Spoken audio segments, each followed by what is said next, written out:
Onde está o novo? Onde está o vello? Onde está a inxuria? Onde está a lei? Onde está o amor? Onde o desexo? Onde está o mal? Onde está o ben? Onde está a direita? Onde está a esquerda? Onde é o fastio? Onde é o prazer? Onde é a verdade? Onde é a miña intervención vai tratar sobre o papel de Carballo Calero na codificación e rexeneración da lingua galega. Na súa defensa do galego e tamén do seu futuro, Carballo Calero utilizou un ricaz repositorio de comparacións e imaxes de grande eficacia argumentativa. Unha delas é a imaxe da lingua galega como un ser doente necesitado de cuidados especiais. Isto podémolo ver, por exemplo, no artigo que leva por título Unha historia clínica. Para el, o galego isolado do portugués e cuberto polo castelán, a súa lingua teito, vai ser constantemente contaminado por este mediante interferencias de todo tipo. A medida que Carballo Calero foi aprofundando no coñecimento do galego, foise tamén convencendo de que non era posible un galego equidistante entre o español e o portugués, e que ou era galego-portugués ou era galego-castelán. A primeira opción conduciría á súa absorción pola lingua estatal, en canto que a segunda, a única que pode asegurar o seu futuro, implica un proceso de rexeneración. A rexeneración do galego para Carballo ven sendo o mesmo que a restauración da fala popular deturpada, que debe conducir á reintegración no sistema que lle é propio. O tempo que evoluiu o seu pensamento sobre o galego, foron evoluindo tamén as propostas del sobre a súa codificación, a respecto do cal vai ocupar unha posición central desde a década de 60 en diante. Para el, o proceso codificador do galego era equivalente á rectificación da castelanización, que terá de ser gradual, como el mesmo decía. Así pois, as diferentes etapas por que pasou a escrita de Carballo e as súas propostas codificadoras obedecen a ese proceso gradual de rexeneración ou reintegración en que el firmemente acreditaba. Iremos vendo isto ao longo das diferentes etapas da vida do autor. Sobre todo a partir dos anos 60, estas etapas van coincidir case coas diferentes décadas que aí se producen. Mas comezaremos polo período de preguerra. Carballo ingresou no Seminario de Estudos Galegos no ano 1926, con apenas 16 anos. 2 anos máis tarde era nomeado secretario de actas e secretario xeral do seminario, de modo que, cando este publica en 1933 algunhas normas para a unificación do idioma galego, cabe supor que algún papel debeu ter Carballo na súa elaboración. Segundo o seu propio relato, el non faría parte da comisión que elaborou esas normas do seminario de 1933, mas é posible que estivese entre os outros membros do seminario que colaboraron con ela. Con todo, aínda encontramos nun xornal de Compostela, titulado precisamente El Compostelano, do ano 1932, unha nota unha nota informativa, onde se fala de que se constituiu unha comisión no Seminario de Estudos Galegos formada literalmente por los señores Bouza Brei, Carballo Calero, Filgueira Valverde e González García Paz. Ben, por tanto, ainda é posible que o propio Carballo fixese parte desa comisión que elaborou esas normas. Carballo, é evidente que non puido estar en procesos anteriores, non? Cando, por exemplo, a Real Academia Galega xa nos seus inicios elaborara uns criterios ortográficos para o seu dicionario, e nem puido estar, claro está, nas tentativas primeiras das Irmandades da Fala, non? Porque Carballo daquela pois aínda era un neno. As normas do seminario de 1933 van introducidas por un informe da sección de filoloxía, non? E ali expresan que son feitas para uso particular do propio seminario e que non teñen rigorosas pretensións científicas. Carballo Calero seguramente tivo moi en conta estas normas na súa práctica escrita e mesmo se pode achar algunha pegada delas nas primeiras edicións da súa gramática. Tamén é posible que o propio Carballo colaborase na elaboración no ano 1936 daquela engádega ás normas para a unificación do idioma galego, que é un folleto de apenas 4 páxinas contando a capa, que publicou o propio seminario, mas que realmente teñen moi pouca relevancia. O papel codificador importante desempeñado por Carballo Calero, claro está, corresponde ao período da posguerra. E, fundamentalmente xa, se inicia na década de 60, e logo, de aí en diante, Carballo vai ser a figura central dese proceso codificador. Sabemos que Carballo Calero pasou por unha situación de penuria despois da Guerra Civil, non? Primeiro privación de liberdade, logo condena o exilio interior. Tamén sabemos que no ano 1950 un grupo de galeguistas funda a editorial Galaxia, que tamén se preocupa pola estandarización do idioma e así promove unhas normas internas de modernización da ortografía, a parte das iniciativas que vai tomar nese tema dentro da Real Academia Galega, que Galaxia pasa a controlar. Deste modo, Galaxia convértese no axente codificador fundamental do galego no período que abranxe os anos 50 e os anos 60.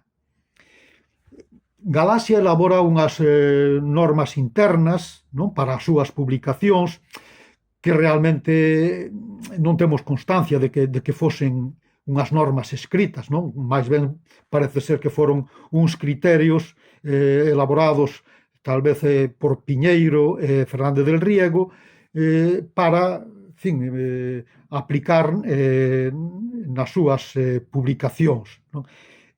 Carballo, pois, nese momento parece que tampouco tivo aí un papel relevante, aínda que el se integrou desde os inicios no proxecto de Galaxia sen ocupar cargos directivos.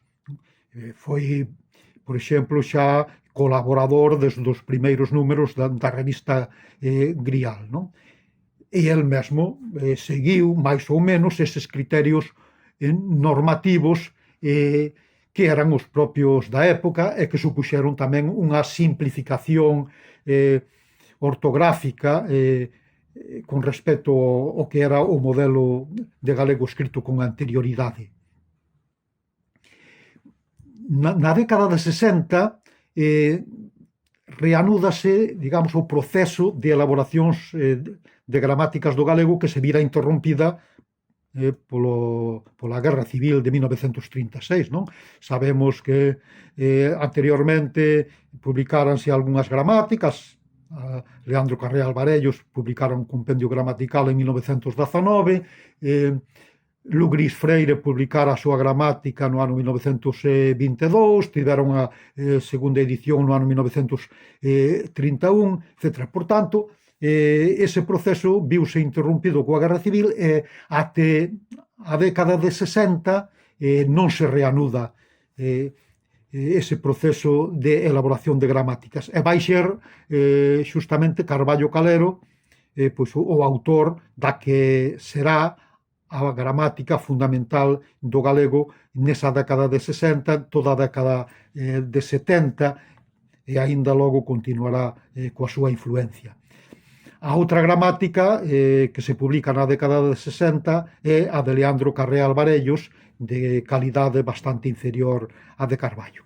Na década de 60 ocorrera tamén que accedera á presidencia da Real Academia Galega Sebastián Martínez Risco. Sebastián Martínez Risco propuxérase como obxectivo fundamental do seu mandato elaborar unha gramática académica do galego. Entón, nese sentido, iniciou as súas xestións para leválo adiante. Polo medio do proceso, produciuse a intervención directa, taxativa de Ramón Piñeiro, que sentenciou que a Academia non estaba preparada para elaborar unha gramática e, por tanto, ese proceso viuse fracasado. Na realidade, Piñeiro pensara nun filólogo que xa ia adquirindo prestixio, un filólogo galego, aínda que estaba exercendo como profesor universitario fora de Galiza, que é Xosé Luís Pensado Tomé, e a él lle encargou a elaboración da que sería a gramática da Academia. Mais Pensado declinou este convite.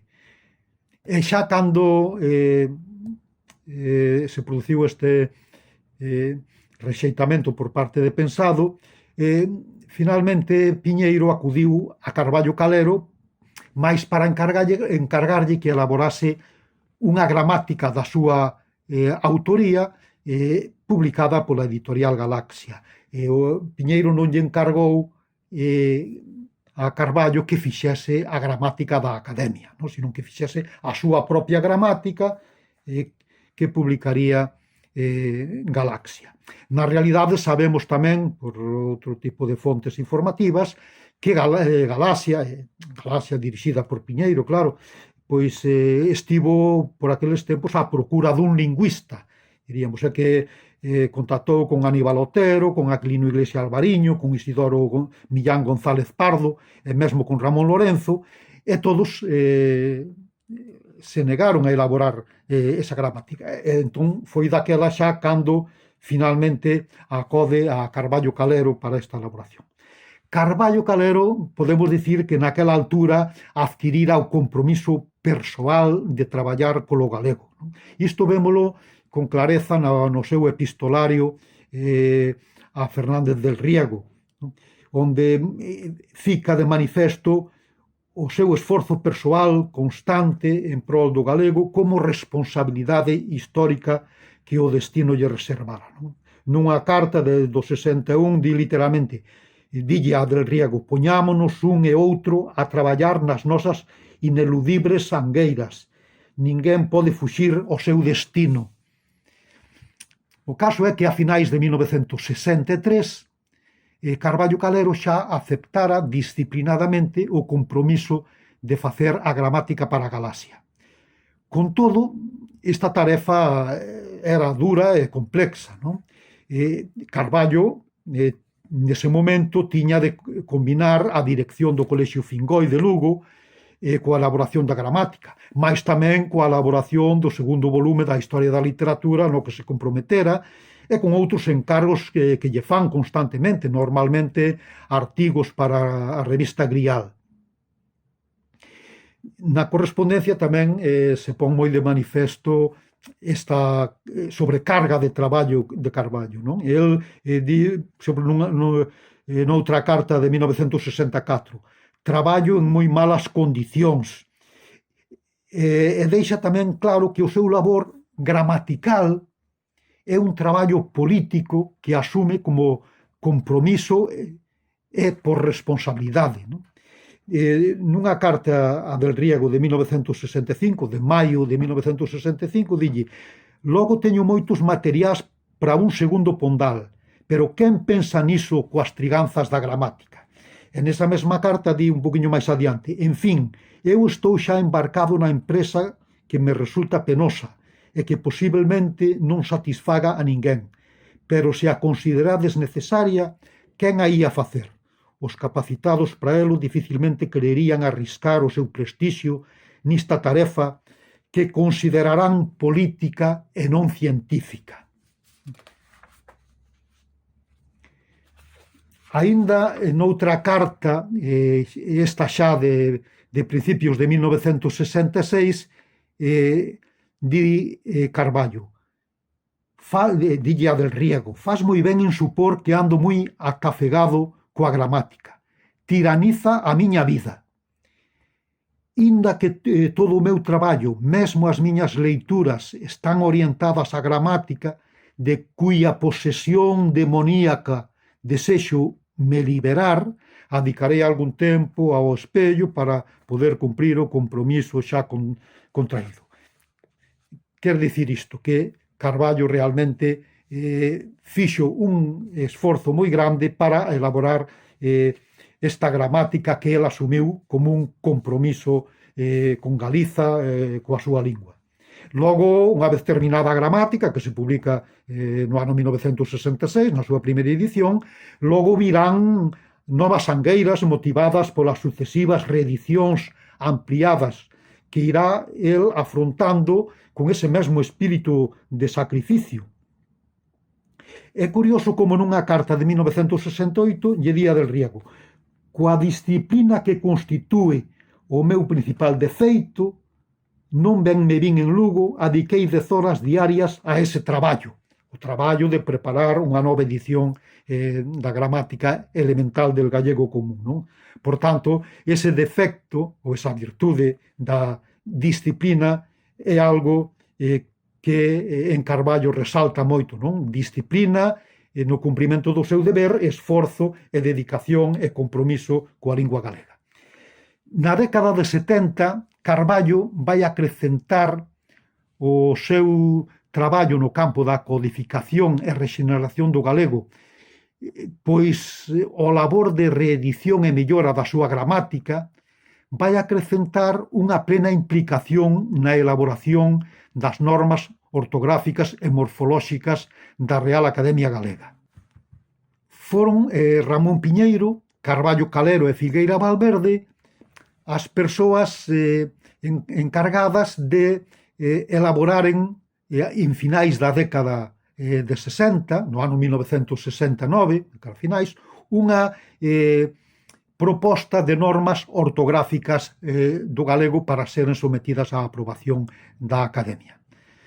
Carballo foi o encargado de lle dar a redacción final e, como el mesmo di, foi o redactor principal desas normas, non? Unhas normas que nacen cunha clara subordinación ao español, porque o que se pretendía, segundo nelas mesmas se declara, era reflectir as regras que xa eran a práctica mayoritaria na escrita, mas era moi importante tamén a anotación que facían a seguir, a espera da necesaria incardinación do galego no sistema propio, o galego portugués.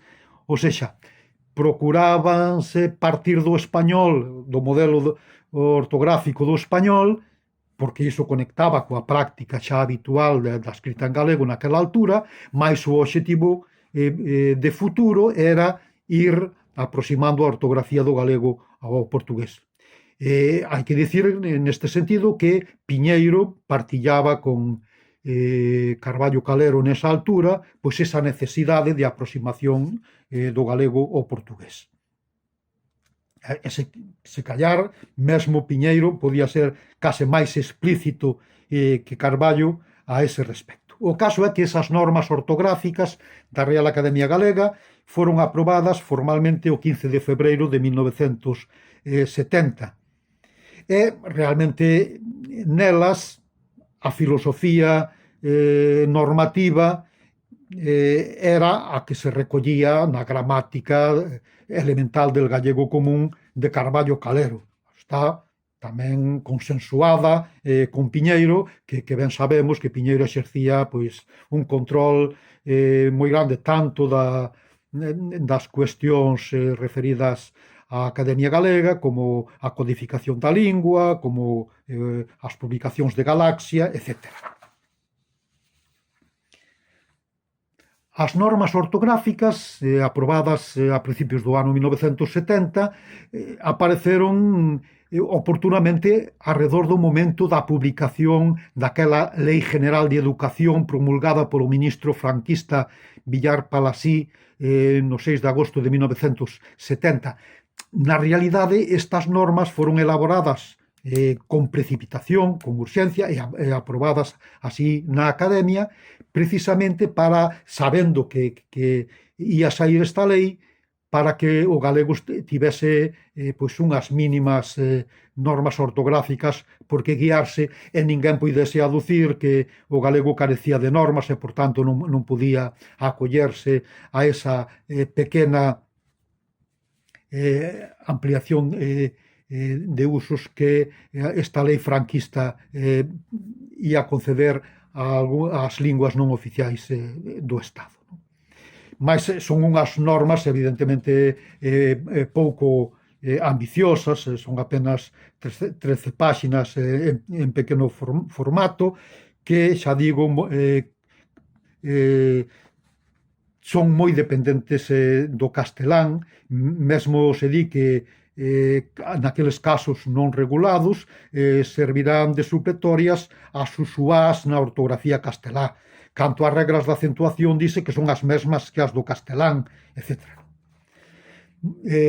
O ano seguinte, no ano 1971, esta mesma pequena comisión formada por Carballo Calero, Filgueira Valverde e Ramón Piñeiro elabora unhas normas morfolóxicas da lingua galega que tamén presenta a aprobación da Academia e son aprobadas o 4 de xullo de 1971.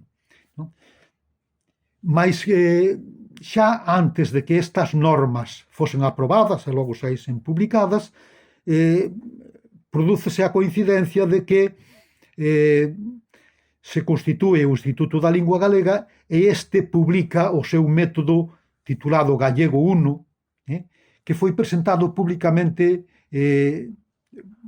un mes e medio antes que as propias normas morfolóxicas da Academia. Ben, aquí van a aparecer pois un confronto, non, entre as propostas da Academia e a nova orientación normativa que recolle ese método de Gallego 1 do ILGA, non? Logo falaremos un pouco máis deste tema.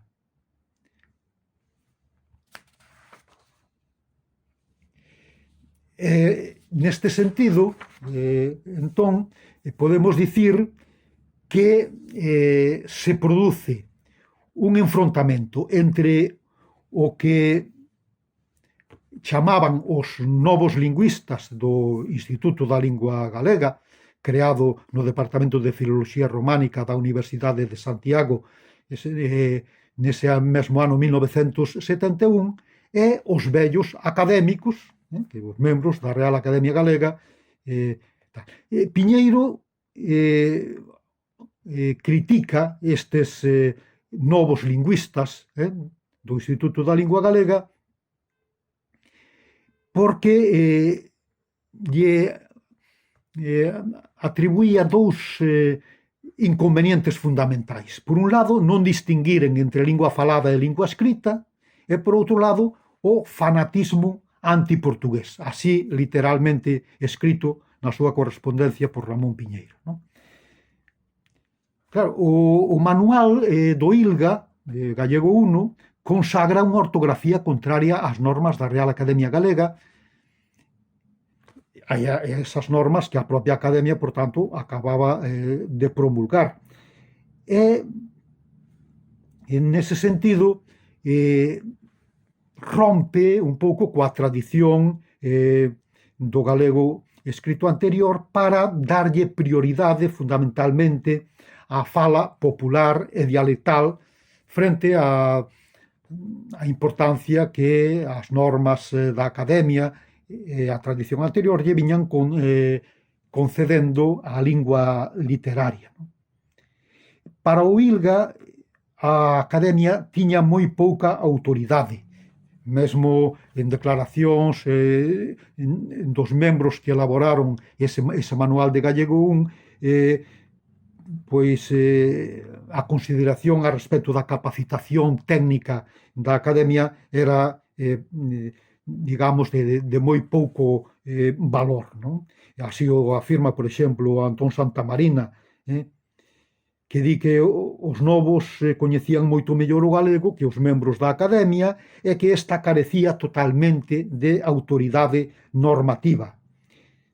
E afirma tamén que eles, os membros do ILGA, lle dan preferencia ao vivo sobre o histórico, aínda que recoñece que tal vez fose algo exagerada a súa postura, e, por tanto, tamén di que se deixaron levar por un carácter en exceso populista na elaboración dese manual de Galego 1. Mas está claro que o poder simbólico sobre a lingua nese momento pasou da Real Academia Galega ao Instituto da Lingua Galega da Universidade de Santiago, dado tamén o maior prestixio científico que o ámbito universitario tiña fronte á Academia, non?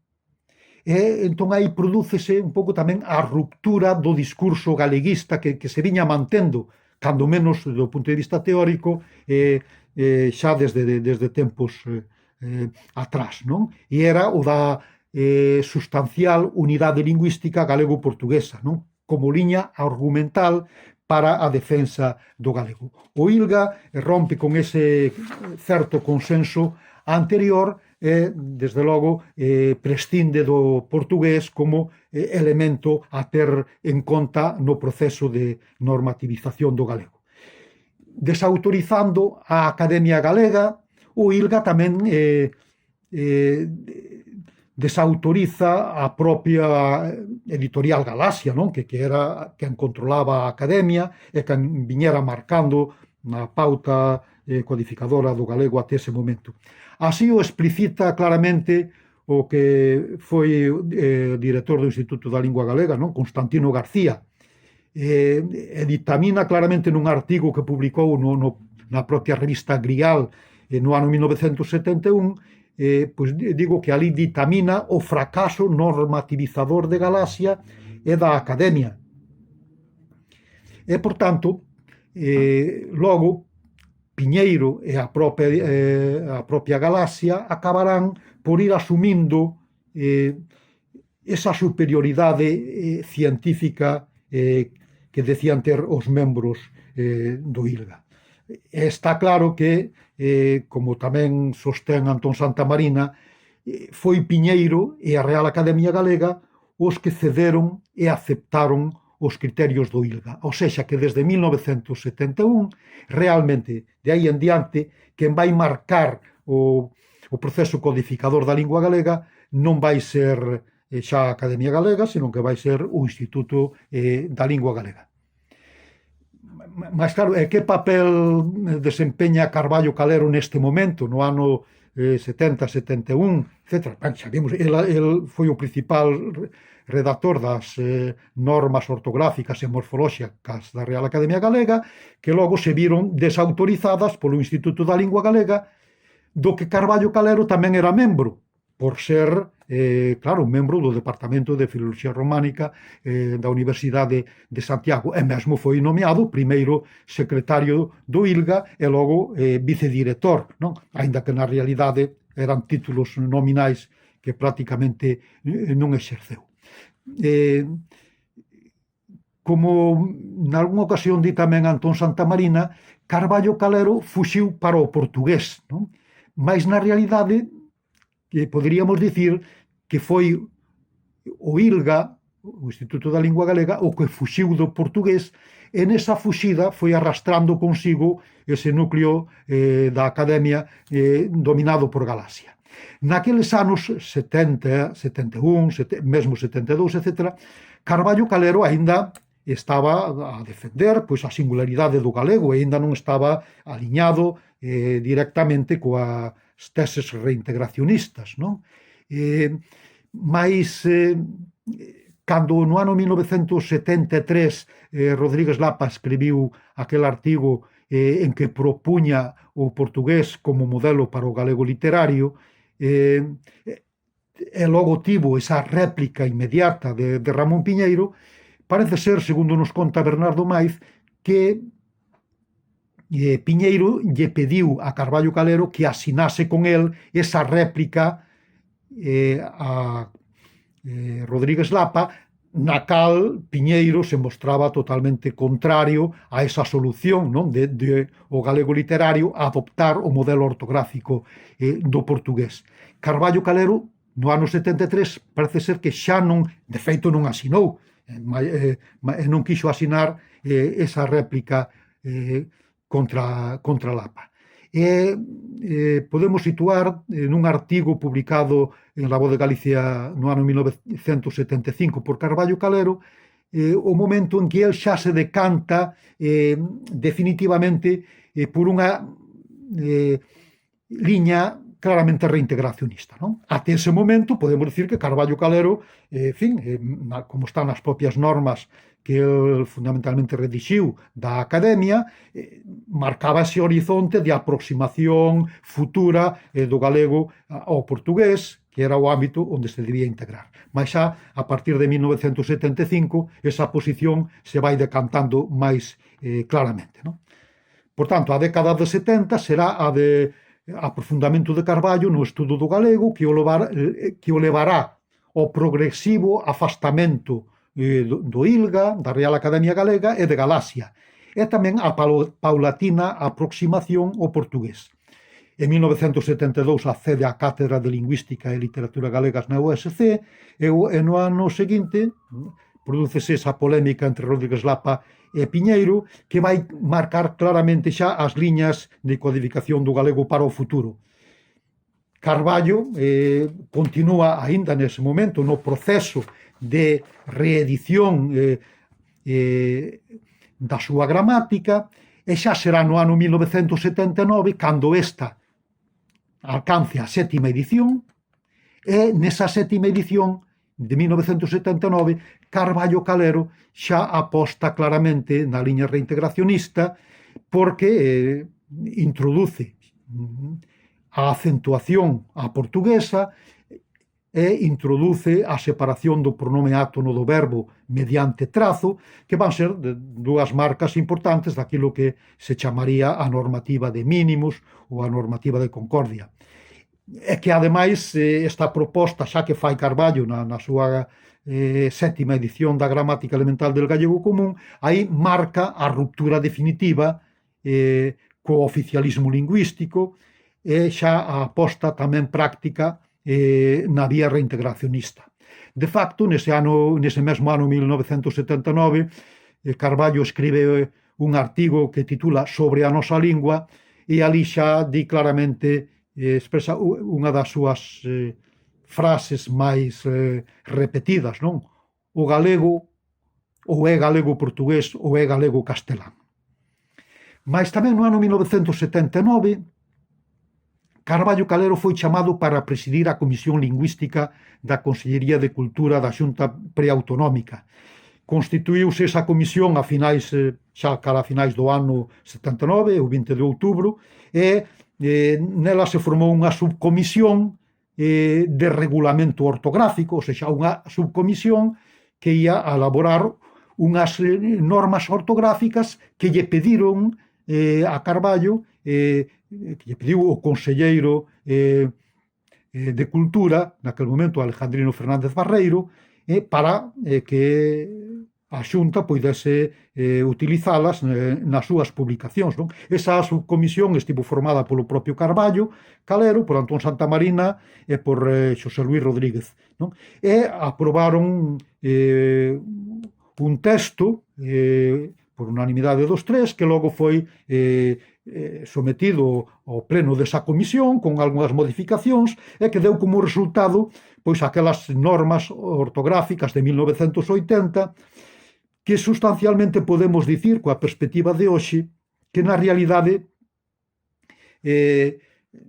viñan supor unha solución binormativista para o galego, porque aquelas normas de 1980 permitían tanto unha liña reintegracionista, utilizando mesmo as grafías históricas para o galego, como unha vía isolacionista, non? Porque convivían nas alternativas que se daban esas duplas posibilidades, o cal, por outro lado, tamén facía que estas propias normas fosen pouco operativas, non? O permitiren opcións tan diverxentes. Mais podemos ver aí, efectivamente, unha proposta do que hoxe xa se ten consagrado, porque así o aprobou tamén a Asociación Galega da Lingua, non? A proposta de binormativismo para o galego. Pois, en certo modo, esa proposta estaba contida nesas normas ortográficas de 1980 que de inmediato, 5 meses despois, foron modificadas pola propia Xunta de Galiza, que sacou outras novas baseadas naquelas bases para a unificación das normas lingüísticas do galego que promovera o ILGA no ano 1977. E pasamos xa a última década, para irmos terminando, a década de 80, non? Onde Carballo Calero vai pasar da teoría á praxe reintegracionista. Carballo Calero entra na década de 80 dando fin á súa presidencia desa comisión lingüística que elaborara aquelas normas da Xunta, e tamén nese ano se xubila como catedrático na USC. Perderá, por tanto, influencia no mundo oficial, embora conserve toda a súa autoritas como erudito, investigador e creador, nomeadamente entre as persoas novas, no ámbito nacionalista e no movimento reintegracionista, para o cal se converte en símbolo e principal referente. Esa década, que é a derradeira da súa vida, é, por tanto, a da adscripción definitiva de Carballo ao reintegracionismo lingüístico galego-portugués, tanto do punto de vista teórico como na práctica da súa escrita, o que presupón tamén o afastamento definitivo de Galaxia como editora principal en que viña publicando as súas obras, para pasar a facelo baixo o selo editorial de Sotelo Blanco, ou de Agal, ou de outras editoriais como Edicións do Castro, etc. Tamén nesta década, a inicios da década xa, dirixe con Rodríguez Lapa a colección Noroeste, que produce eses 2 volumes, estudos galego-portugueses, do erudito Diana Día e problemas da lingua galega do propio Carballo Calero, non? Que aínda con todo nese momento, o ano 1981 en que publica este libro, asina como Carballo con B e con L duplo, non? Nestes anos ele intensifica as súas relacións con Lapa, como mostra a correspondencia que é hoxe publicada entre os dous, e tamén con outros intelectuais portugueses e brasileiros, con varios dos cales vai coincidir nos congresos de Agal, non? Na correspondencia con Lapa existen cartas de Carballo que demostran ese afán común en que ambos se empeñaron, non? Para esa rexeneración do galego, reintegrando no seu ámbito lingüístico propio, que sería o galego-portugués. Mas tamén Carballo Calero era ben consciente dos obstáculos que cumpría vencer, non? Nunha das cartas fala de desmontar a mentalidade do home galego en relación aos límites do seu idioma, que era tarefa de grande dificultade, non? E tamén a consideración do idioma como estranxeiro ao portugués e como dialectal a respecto do castelán. Claro, esos eran obxectivos que había que vencer na mentalidade dos galegos para chegar a esa visión ampla do galego como lingua proxectada no mundo, non?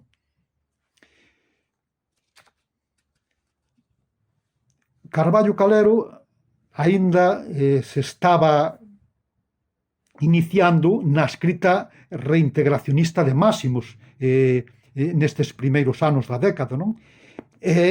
Tiña certos problemas para facelo con coherencia, evidentemente, non?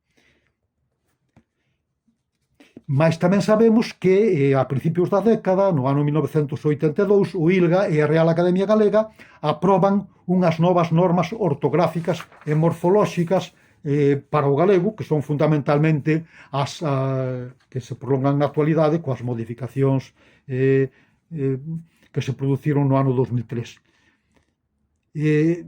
Carballo, lóxicamente, non está de acordo con esa liña normativa que segue o ILGA e a Real Academia Galega nesas normas do 82, e digamos que esas normas un pouco se elaboran non xa coa colaboración de Carballo, senón coa oposición de Carballo, ou tendo Carballo como un referente negativo para o ILGA e a Academia.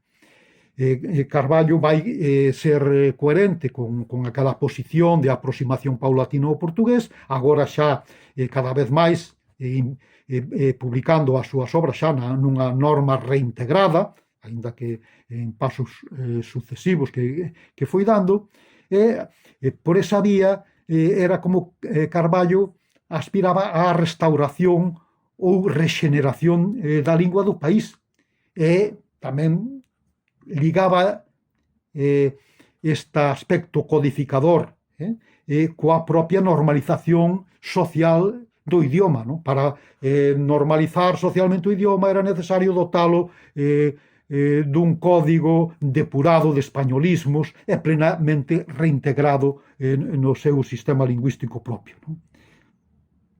Por iso que nun artigo que titulou Lingua, Nación, Saúde e Doenza, volcando àquela imaxe que comentábamos ao inicio da lingua galega como un ser doente que necesita rexeneración, pois el neste mesmo artigo de Lingua, Nación, Saúde e Doenza fai patente a necesidade de restauración do idioma como elemento fundamental da identidade nacional da Galiza. E tamén fala da necesidade dunha rexeneración que elimine os seus elementos danados e lle devolva a saúde perdida por tantos anos de interferencia foránea. En conclusión, Carballo tivo un papel primordial no proceso de codificación e de rexeneración do galego durante o século XX, nomeadamente xa na segunda metade do século XX, onde o podemos considerar como o axente codificador fundamental, non? Tanto pola influencia que tivo a súa gramática como o seu papel principal na redacción das normas académicas e logo na aproximación ás propostas reintegracionistas. El procurou a eliminación das deturpacións castelanizadoras e a confluencia posible co portugués como vía de rexeneración idiomática. Claro, sabemos que morto Carballo, pasados xa alá uns 30 anos da súa morte, a doenza do galego continúa, non? O galego continúa aínda nunha situación difícil. A descomposición interna vai en aumento e tamén a sangría de falantes aumenta. É preciso, pois, unha intervención cirúrxica aínda hoxe. Claro, o propio Carballo falaba de que hai que falar galego por galeguismo, non? E o galeguismo supón inconformismo a respecto do galego, como el mesmo dicía a partir dunha cita de Castelao. Por tanto, ese inconformismo de Carballo debemos aínda mantelo, é necesario mantelo, para procurarmos rexenerar a saúde da lingua galega. Claro, o profesor Rodríguez Lapa recomendou unha intervención agresiva e traumática, non? Reintegrar o galego tomando directamente a ortografía do portugués. Carballo aderiu no sustancial a proposta de Rodríguez Lapa, mas seguindo estrategias diferentes, non? E sempre se mostrou partidario de dar pasos graduais na liña de ir cumprindo ese obxectivo, mas permitindo sempre a liberdade normativa. Nunca pretendeu Carballo facer unha imposición das normas do galego, senón que el marcaba unha liña que despois tería que ser definida ou ratificada polos utentes do idioma, escritoras, escritores, o profesorado, etc. Entón, o seu legado pois aínda pervive totalmente, a súa doutrina acho que é totalmente acaída aínda para ese proceso necesario de rexeneración e de recuperación do galego. Nese horizonte, pois vemos que hoxe conviven diferentes estrategias, mas hai tamén sempre presente ese obxectivo de que o galego, desde logo, debe afastarse do español e aproximarse ao portugués, máis ou menos en función do que a sociedade galega poida ir determinando. Mais está claro que un galego, como dicía Carballo, próximo ao español ou cada vez máis próximo do español, acabará sendo devorado por el. En tanto que un galego cada vez máis inserido no ámbito que lle é propio, o galego portugués, pois deberá ser a liña da súa rexeneración e da súa revitalización. Mais nada, moito obrigado. Onde está o novo? Onde está o vello? Onde está a inxuria? Onde está a lei? Onde está o amor? Onde o desexo? Onde está o mal? Onde está o ben? Onde está a direita? Onde está a esquerda?